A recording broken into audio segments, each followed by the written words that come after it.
Because of my landslide election victory, the United States avoided the catastrophic energy collapse which befell every European nation that pursued the Green New Scam, perhaps the greatest hoax in history.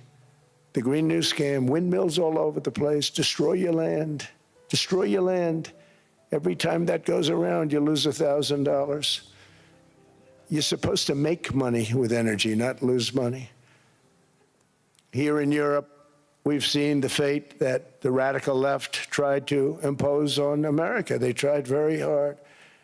Germany now generates 22% less electricity than it did in 2017. And it's not the current chancellor's fault. He's solving the problem. He's going to do a great job. But what they did before he got there, I guess that's why he got there. And electricity prices are 64% higher. The United Kingdom produces just 1/3 of the total energy from all sources that it did in 1999. Think of that, 1/3. And they're sitting on top of the North Sea, one of the greatest reserves anywhere in the world, but they don't use it. And that's one reason why their energy has reached catastrophically low levels with equally high prices. High prices, very low levels. Think of that, 1/3. And you're sitting on top of the North Sea, and they like to say, well, you know, that's depleted. It's not depleted. It's got 500 years. They haven't even found the oil. The North Sea is incredible. They don't let anybody drill. Environmentally, they don't let them drill. They make it impossible for the oil companies to go. They take 92% of the revenues. So the oil companies say, we can't do it. They came to see me. Is there anything you can do? I want Europe to do great. I want UK to do great. They're sitting on one of the greatest energy sources in the world, and they don't use it. In fact, their electricity prices have soared 139%. There are windmills all over Europe.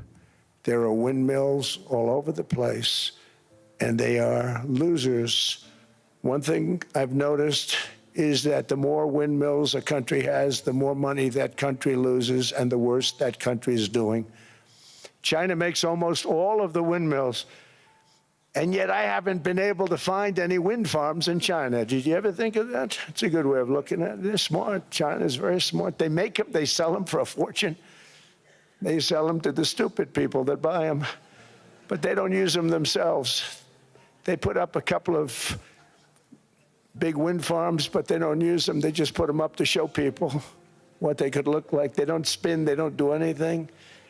They use a thing called coal, mostly. But China goes with the coal, they go with oil and gas. They're starting to look at nuclear a little bit, and they're doing just fine. They make a fortune selling the windmills, though, and I think really that's one that they wouldn't be surprised if it stopped. They are shocked that it continues to go. They're very friendly with me. They're shocked that people continue to buy those damn things. They killed the birds. They ruin your landscapes. Other than that, I think they're fabulous, by the way. Stupid people buy them.